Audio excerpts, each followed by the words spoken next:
HFY had lived for over 800 years. He had studied dozens of species across the galaxy.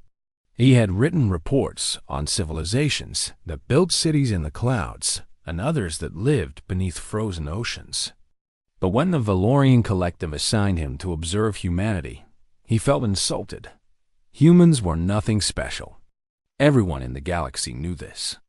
They lived short lives, barely 100 years if they were lucky. Their bodies were soft and broke easily. They had no natural weapons, no armor, no special abilities. They could not see in the dark like the Kethrani. They could not breathe underwater like the Aurelians. They were just ordinary Dodd. His ship docked at a human space station called Horizon's Edge. It floated near Earth's moon, a gray rock that humans seemed strangely proud of visiting long ago. The station itself was impressive enough, he supposed. Clean metal corridors, bright lights, and the constant hum of machines working. A woman met him at the docking bay. She had brown hair tied back and eyes that watched him carefully. She wore a military uniform with several badges on her chest. "I'm Commander Katie Marsh," she said. "Welcome to Horizon's Edge. We've prepared quarters for you." HFY nodded. His translator device turned her words into his language, though he had learned some human speech before arriving. "Thank you, Commander. I am here only to observe. I will try not to be a burden." She smiled, but her eyes stayed serious. "You won't be. Just don't touch anything marked restricted, and we'll get along fine." Over the following weeks, HFY settled into his role. He watched. He listened. He took notes. And the more he observed, the more confused he became. Humans were chaos wrapped in skin dot in meetings. They argued loudly. Junior officers questioned their superiors openly, sometimes even angrily. In any other species, this would be seen as dangerous rebellion. But here, the commanders listened. Sometimes they even changed their plans based on what the lower ranks said. This guy did not understand. He watched humans laugh at death. They made jokes about dangerous situations. When a power failure trapped 3 engineers in a sealed room with limited air, they spent their waiting time playing a card game and talking about something called baseball. They were rescued 2 hours later. Still laughing, he watched humans cry over small things. A young woman wept because she received a message from her mother back on Earth. A man grew quiet for an entire day because his pet, a small furry creature called a cat, had died back home. These were not logical responses. These were wastes of emotional energy, and yet, HFY found himself drawn to them. A young engineer named Danny Vega became his unofficial guide. Danny was 26 years old, which meant he had lived only a tiny fraction of HFY's life. But he spoke as if he had all the time in the universe. "You want to understand humans?" Danny said one evening, pouring a dark liquid into 2 cups. "You got to start with coffee." HFY sniffed the drink. It smelled burned. "This is important to your species?" "Brother, this is sacred." Danny grinned and took a long sip. "Wars have been fought for less." They sat in the station's common area. Other humans moved around them, talking, eating, playing games on screens. Music played softly from somewhere, a woman singing words HFY could not understand. "Why do you play music?" he asked. Danny shrugged. "Makes us feel things. Happy, sad, excited. Reminds us we're alive. But you could spend that time more productively, probably." Danny smiled. "But what's the point of being alive if you don't enjoy it?" HFY had no answer for that. The weeks passed. He documented everything. Human eating habits, sleep patterns, social structures, mating rituals, which were bafflingly complicated, and their strange attachment to objects with no practical value. One officer kept a rock on her desk. Just a rock. She said her daughter had given it to her, and it was the most valuable thing she owned. Illogical, emotional, inefficient dot, and then the distress signal arrived.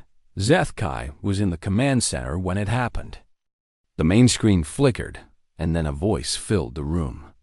It spoke in a language he recognized immediately, Aurelian. This is a general broadcast to all species. The Kethrani Dominion has attacked our homeworld. Our defenses have fallen. Our cities are burning. Billions are dead.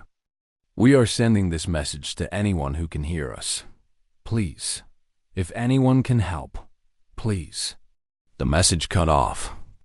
Static filled the silence. Zethkai felt cold. The Aurelians were peaceful. They had no military. They had believed, like so many others, that the Kethrani would never actually attack. They had been wrong. He looked at the humans around him. He expected panic. He expected fear. He expected them to do what every other species in the galaxy would do when facing the Kethrani. Run. But they did not run. Commander Marsh stood very still. Her face had changed. The polite smile was gone. In its place was something hard. Something cold. Get me a line to Earth Command, she said quietly. Now, around her, the humans moved. But they moved differently than before. The chaos was gone. The argument stopped. Every person knew exactly what to do and did it without being told. Danny appeared beside Zethkai. The young man was not smiling anymore. You might want to find somewhere safe, Danny said. What is happening? Danny looked at him with eyes that seemed much older than 26 years. The Kethrani just killed a whole world.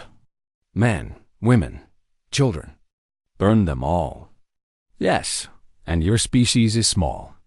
Your fleet is limited.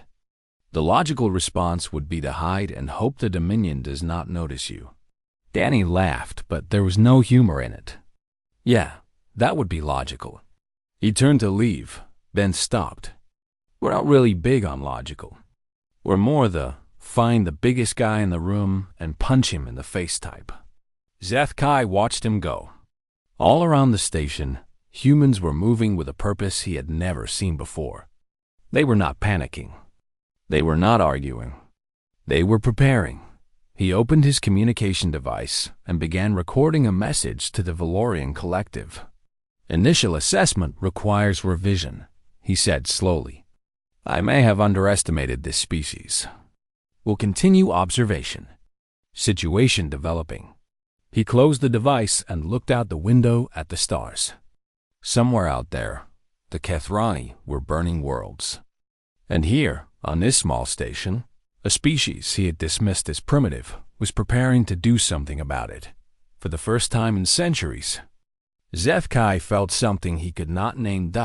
It might have been hope. The galaxy had seen many species prepare for war. The Valorian collective took decades to mobilize. The Kethrani Dominion needed years to build their fleets. Even the ancient Morthani, a warrior race of legend, required seasons to gather their forces. Humanity did it in 11 days. Zethkai watched it happen from Horizon's edge. And he could not believe his eyes. On the first day, the human governments argued. Different nations blamed each other for not being prepared. Leaders shouted at each other through screens. Zethkai nodded to himself. This was expected. This was normal. On the second day, something changed. A human leader, an old woman from a small northern country, stood up and said, The dead of Aurelia do not care about our politics. Are we going to fight, or are we going to talk until the Kethrani come for us too? The arguing stopped. By the third day, old enemies shook hands. Nations that had threatened each other for centuries now shared military codes and defense plans. Zethkai watched a general from one country embrace an admiral from another, though their peoples had been at war just 50 years ago. How is this possible? He asked Commander Marsh. She was busy coordinating supply routes, but she paused to answer. We're really good at fighting each other, but we're even better at fighting together when something threatens all of us. By the fifth day, factories across Earth were changing.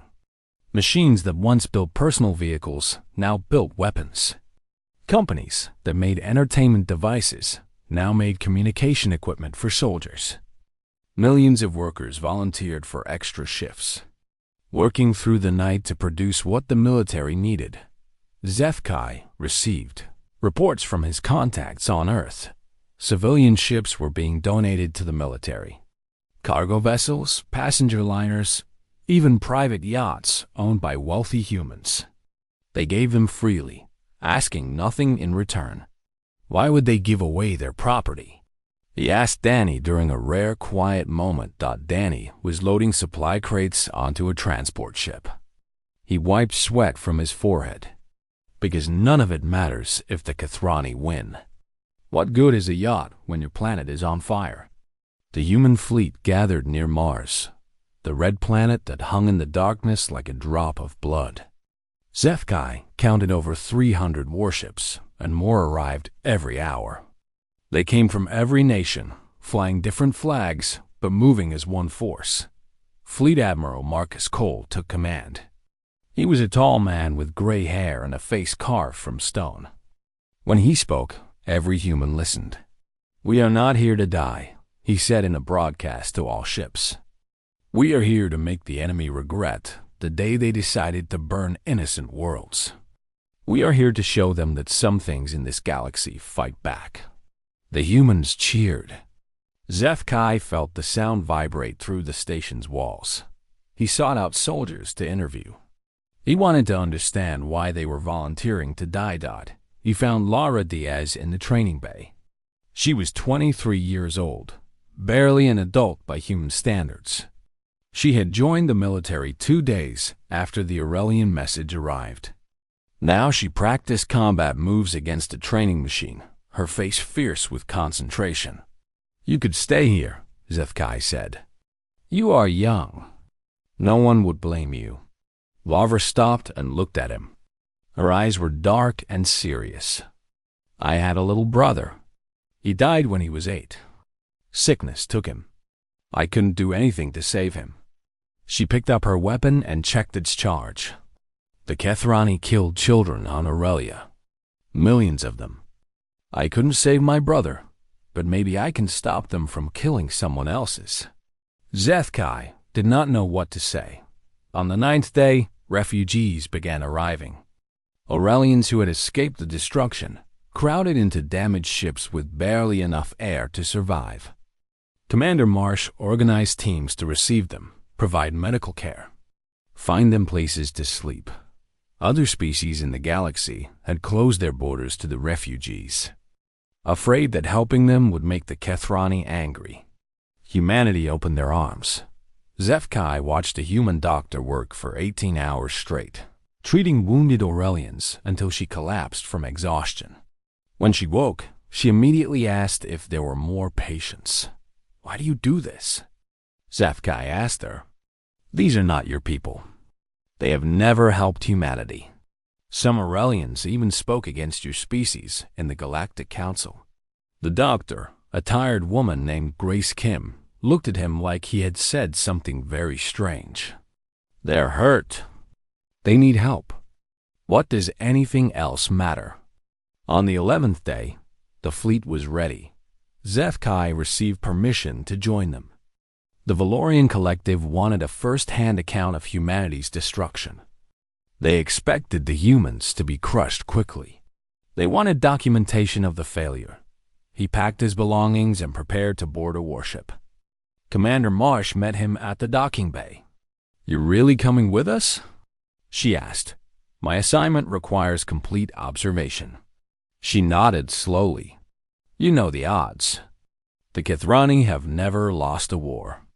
Their fleet is bigger than ours. Their technology is better. Most of the galaxy thinks we're flying to our deaths. Are you?" Marsh smiled. It was a strange smile, full of something HFY could not identify. "Maybe, but the Kathrani have never fought humans before. We've been killing each other for thousands of years. We're really, really good at war. They just don't know it yet." She walked away to continue her preparations. HFY boarded the cruiser Valor's Edge, It was a large ship, carrying 500 crew members and a squadron of smaller fighter craft. The captain was a man named Ryan Ortega, who welcomed him with a firm handshake. "Try to stay out of the way when things get loud," Ortega said. "And if I give the order to abandon ship, you get to the escape pods. No arguments." The fleet departed the next morning. HFY stood at a viewing window and watched Earth grow smaller behind them.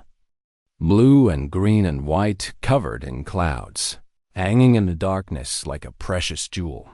All around him, humans prepared for what was coming. They checked weapons, ran simulations, and wrote messages to loved ones they might never see again. Some prayed to God HFY did not understand. Others sat in silence, staring at nothing, but none of them turned back. He sent another message to the collective. Humanity is moving toward the Kethrani front. They know the odds are against them. They know many of them will die. They are going anyway. I do not fully understand why, but I believe I am witnessing something the galaxy has never seen before. A species that fights not because they must, but because they believe it is right. He paused, then added one final line. I am no longer certain of the outcome. The Sorrow Nebula was beautiful. Purple and gold clouds of gas stretched across space like a painting made by gods. Ancient stars burned within it, and the light created shadows that moved like living things. It was here that humanity met the Kethrani. For the first time, HFY stood in the command center of Valor's Edge when the enemy appeared. The main screen showed hundreds of Kethrani warships emerging from behind a dead moon. They were massive, dark vessels covered in weapons, designed to inspire terror.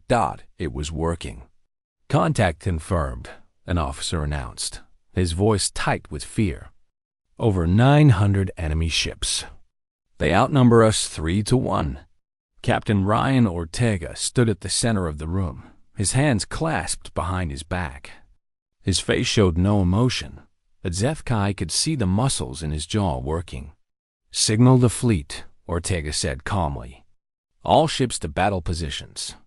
Fighter squadrons, prepare for launch." The Kethrani commander sent a message. It appeared on every screen, in every language.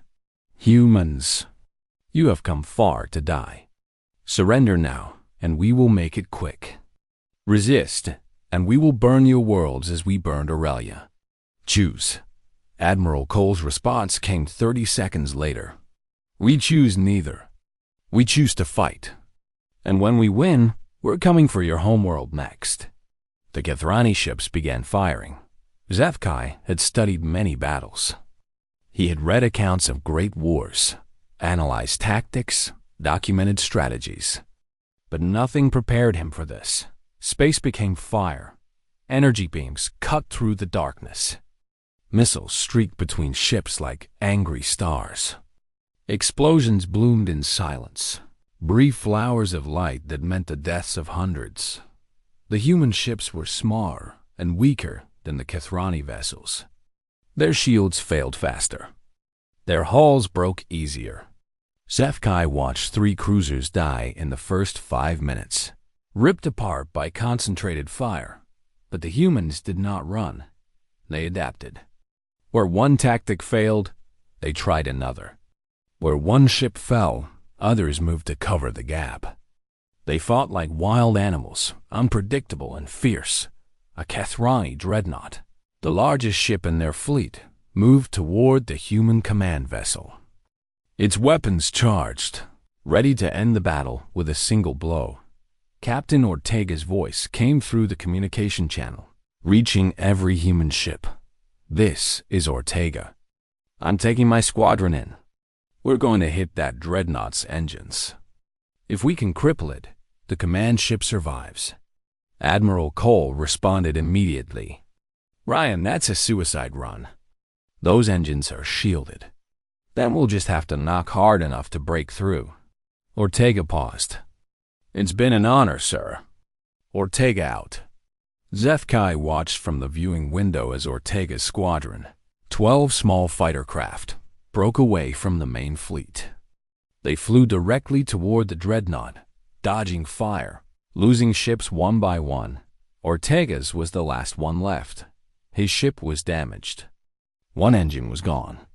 Fire burned in the cockpit. But he did not stop.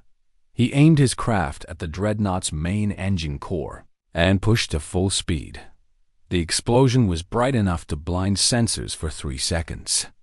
When the light faded, the dreadnought was drifting, crippled, its engines destroyed completely. Ortega was gone. The battle continued for 6 more hours. HFY lost track of the deaths. Human ships exploded. Escape pods launched into the chaos. Some were rescued. Many were not, but for every human ship that fell, they took 2 Kethrani with them. The humans used tactics no species had ever seen. They rammed damaged ships into enemy vessels. They overloaded their own reactors to create massive explosions. They flew into positions that meant certain death, just to buy their allies a few more seconds. It was madness. It was beautiful. It was terrifying. When the Kethrani finally retreated, they had lost over 300 ships. The humans had lost nearly 200. By any logical measure, the Kethrani had won, but they had retreated. For the first time in recorded history, a Kethrani fleet had chosen to withdraw from battle. HFY walked through Valor's Edge after the fighting stopped. The ship was damaged, but alive. Emergency lights cast red shadows on the walls. Medical teams rushed past carrying wounded crew members. He found the surviving pilots in the landing bay. They sat among their damaged fighters, faces covered in sweat and tears. Some held each other. Others sat alone, staring at nothing. A young pilot named Amy Santos was crying. She had been part of Ortega's squadron. She was the only one who had not followed him on the final run. Her ship had been too damaged to keep up. "He told me to fall back," she whispered. "He told me I was too important to waste. I should have gone with him. I should have died with them." An older pilot put his arm around her. "He made sure you didn't. That was his choice. Honor it." That night, the humans held a funeral service. There were no bodies. Space had claimed them. But the living gathered in the main hall, and they spoke the names of the dead. Every single name. It took 3 hours. HFY stood in the back and listened. He heard Ryan Ortega's name. He heard the names of pilots, engineers, medical staff, and officers. Young and old. Men and women. Each one spoken aloud. Each one remembered. After the names, people stood and told stories. They spoke of small kindnesses, of jokes shared, of moments that would never come again. They laughed. They cried. They held each other. Captain Torres, who had taken command of Valor's Edge after Ortega's death, stood at the end. "They knew what they were doing," she said. "Every single one of them. They knew they might not come back. They came anyway. They fought anyway. They died so others could live." She paused, her voice breaking slightly. "We will not forget them, and we will not let their sacrifice be wasted. When this war is over, the galaxy will know their names." The humans cheered. It was not a happy sound. It was something deeper, something harder. HFY returned to his quarters and recorded his observations. The humans lost this battle by traditional measures. They suffered terrible losses. Their fleet is now smaller than before, but they did something no other species has done. They made the Kethrani hesitate. They showed the Dominion that victory would cost more than expected. He looked at his notes, at the lists of the dead, at the tactical analysis that said humanity should have been completely destroyed. "I understand now why they fight. It is not logic. It is not calculation. It is something they call will. They refuse to accept defeat, even when defeat is certain. They believe that some things are worth dying for." He set down his recording device. I am beginning to believe they might be right. The war dragged on for 8 months. 8 months of battles, retreats, advances, and death. 8 months of watching the humans do impossible things. HFY asked to join a ground unit. He wanted to see how humans fought when they could not hide behind metal walls and energy shields. He wanted to see them as they truly were. Sergeant Megan Torres agreed to let him follow her squad. She was 34 years old, with short, dark hair and a scar across her left cheek. She had been a soldier for 12 years and had seen more combat than most species saw in a lifetime. "Stay behind me," she told him on his first day. "Don't touch anything. Don't make noise. If I tell you to run, you run. I understand." She looked at him with tired eyes. "No, you don't, but you will." The planet was called Verith 4. It was a colony world the Kethrani had taken 3 weeks ago. The population had been human, about 50,000 people living in small farming communities. The Kethrani had killed most of them. The rest were hiding in the mountains, waiting for rescue. Torres' squad landed at night. 12 soldiers carrying weapons and supplies, moving through dark forests toward the enemy positions. HFY struggled to keep up.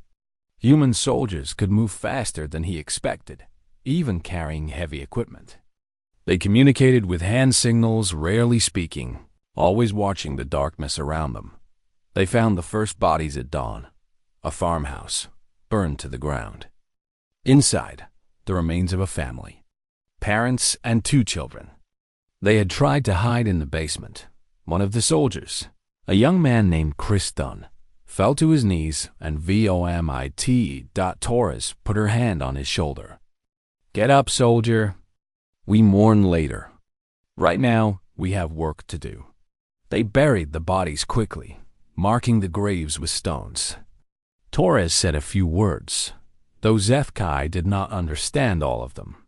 Something about peace and rest. As they continued, they encountered Kethrani patrols. The fighting was close and brutal. Energy weapons fired at short range, lighting up the forest like lightning. HFY pressed himself against trees and watched. Humans kill and die.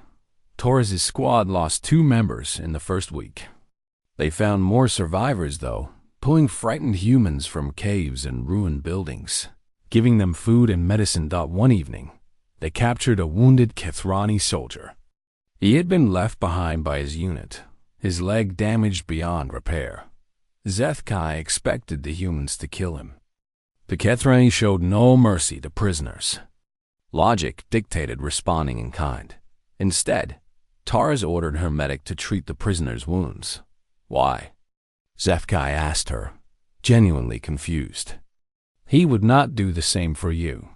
Torres checked her weapon as she answered. "Probably not. But I'm not fighting to become like them.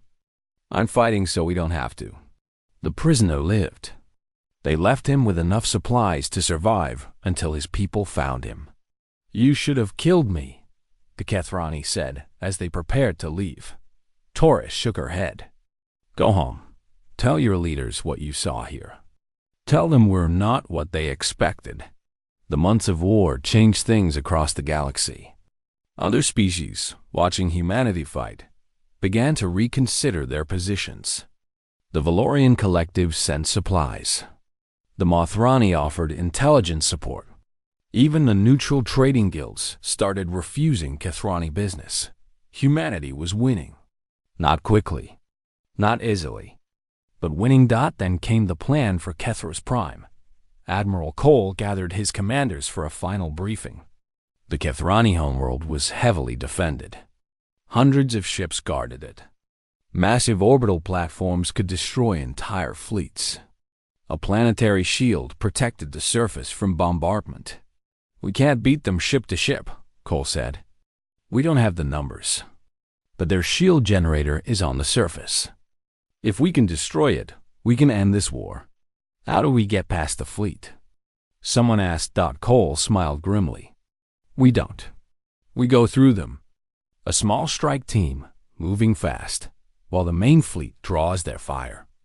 The team lands on the surface, destroys the generator, and we hit the planet with everything we have.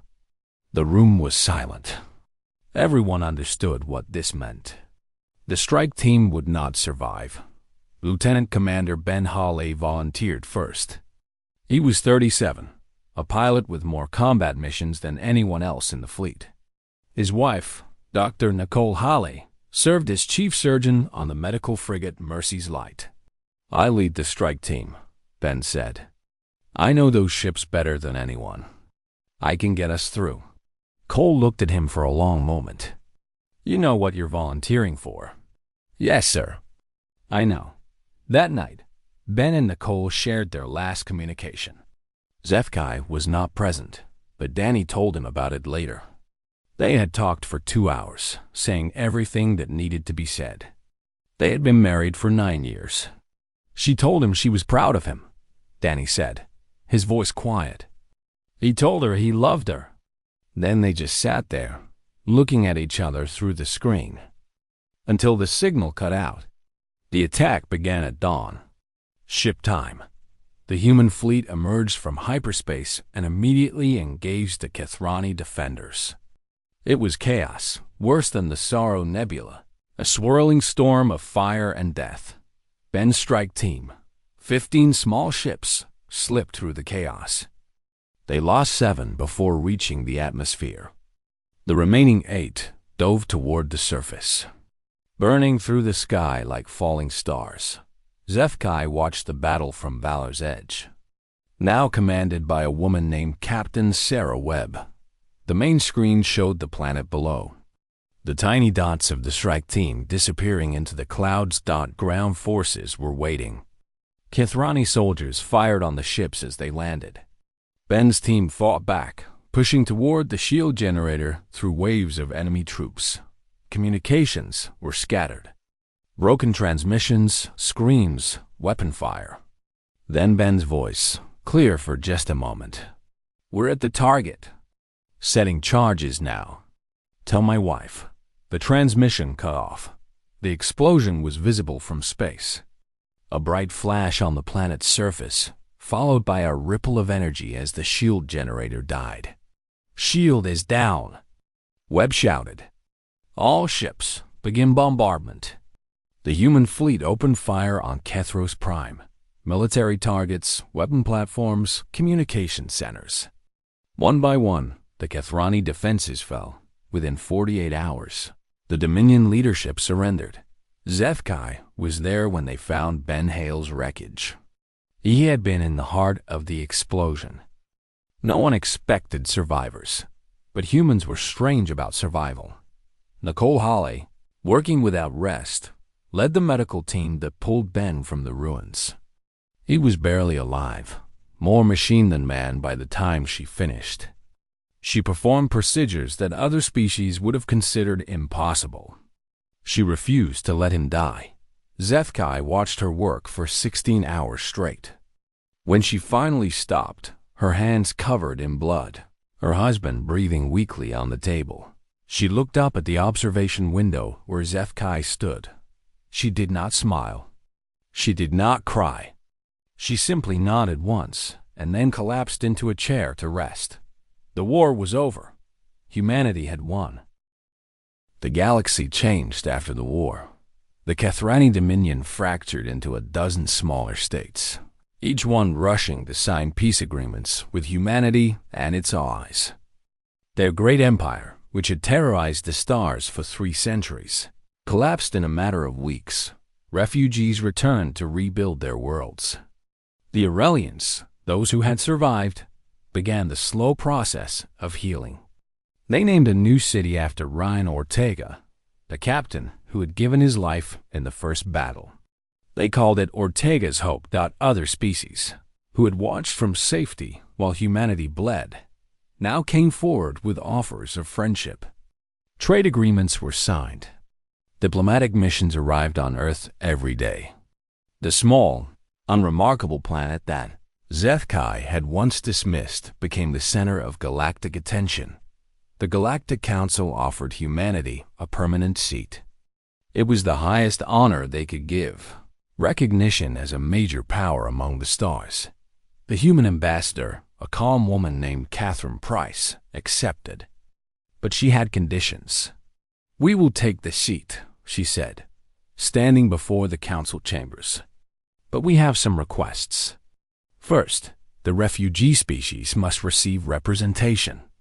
The Aurelians, the Verithi, the others who lost their homes. They deserve a voice too." The council agreed. "Second, we want a new law.